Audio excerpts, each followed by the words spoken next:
Now our series of lecture is main topic types of looms.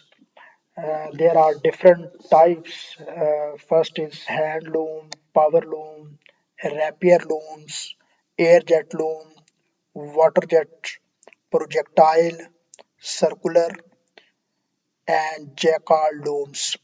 In previous lecture, we have briefly discussed about the different features, working principle, advantages and disadvantages of handloom, power loom, rapier loom, and air jet loom.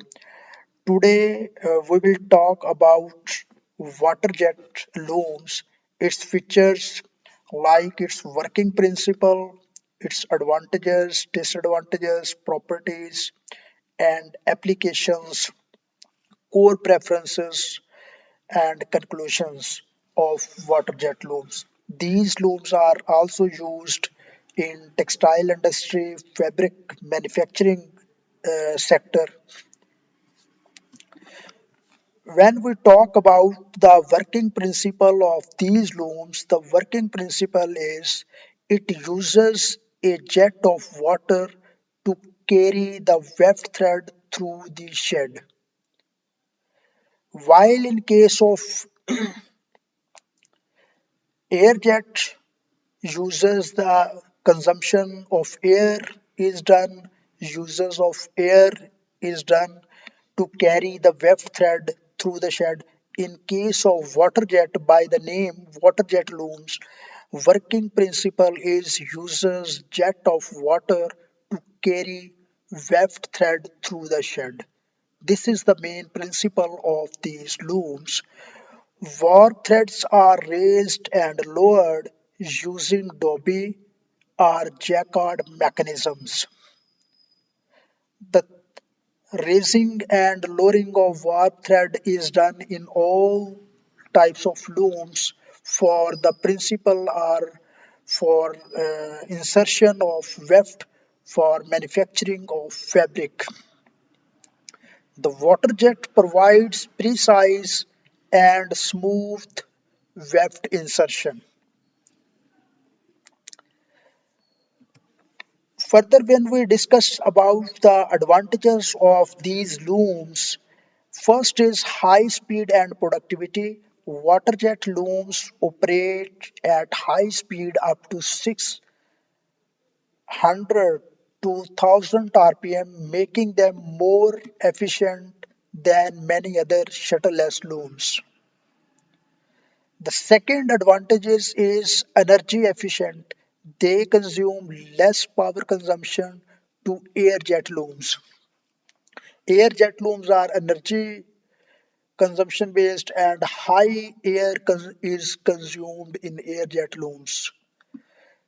Third advantage is smooth fabric surface. Since there is a no mechanical weft insertion, the fabric surface remains smooth with a minimal yarn abrasion. So smooth fabric production is also main advantage of water jet looms.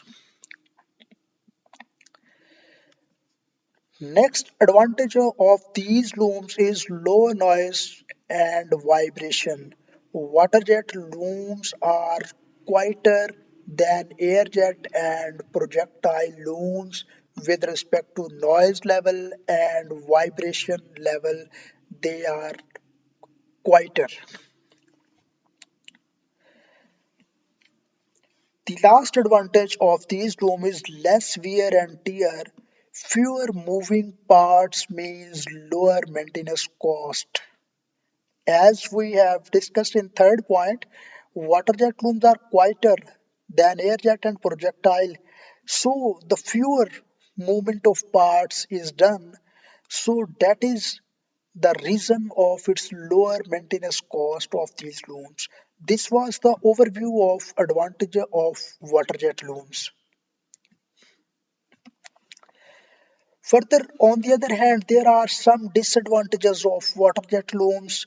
First is limited to hydrophobic fibers, only suitable for synthetic fibers like polyester and nylon, cannot be used for cotton or wool due to moisture sensitivity. As cotton and wool has moisture sensitive behavior, while nylon and polyesters are hydrophobic like fiber, very less amount of moisture is absorbed by these fibers. Second disadvantage of these looms is requires a continuous supply of clean water, making it less suitable for areas with a water scarcity. So continuous consumption of water is done in case of water jet looms. So these looms are also considered non-sustainable. They are not in sustainability point of view. Third disadvantage is fabric limitations. These looms are not suitable for weaving heavy or a very dense fabric. Heavy fabric, you can say high GSM, or dense fabric, very close, or number of high peaks, number of high ends, that leads to the heavy fabric. Third disadvantages is dyeing and finishing issues. The moisture from the loom can affect dyeing process, leading to uneven dye absorption. That is the side effect of next process after the gray, finishing and dyeing. Water treatment required. The water must be clean and filtered to avoid clogging nozzles and fabric contamination. So these are the disadvantages of water jet looms. There are some properties of these looms. Work best with synthetic yarn, as we have discussed. These are for hydrophobic yarns, so that is why these are best for synthetic yarn like nylon and polyesters, not best for cotton, wool. Second is produces smooth fine textured fabrics. This is the key properties of these looms. Third is environmentally challenged due to water uses and high consumption of water is required. So nowadays the culture or the trend in textile is sustainability. Sustainability means less utilization of resources like energy, water, and other sources. So, environmentally, it is a challenge due to high water consumption.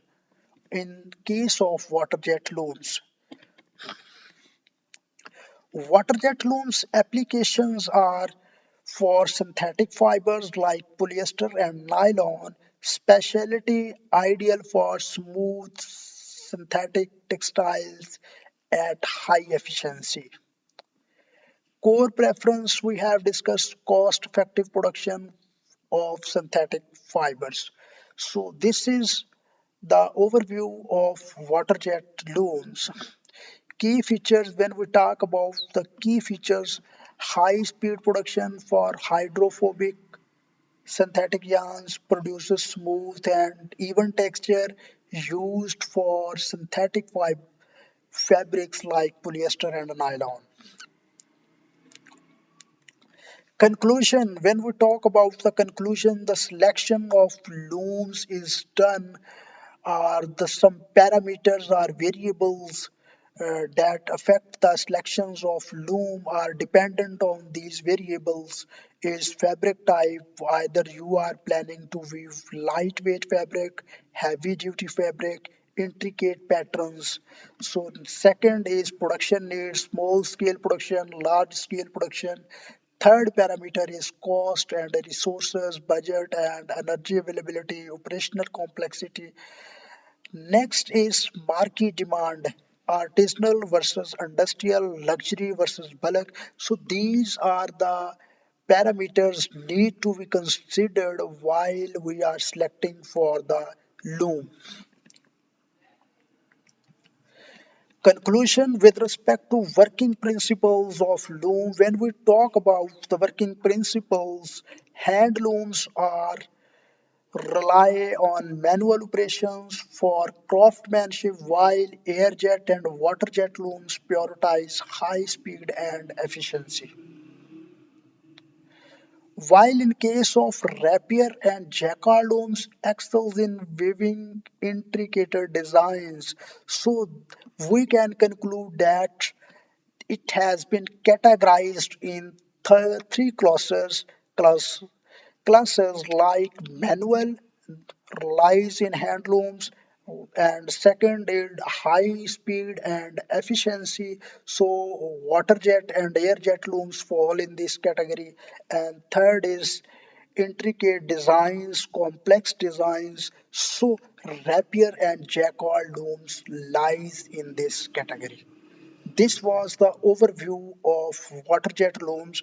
I hope your concept about these looms would be very clear. We will see you in next lecture with another topic and other type of loom.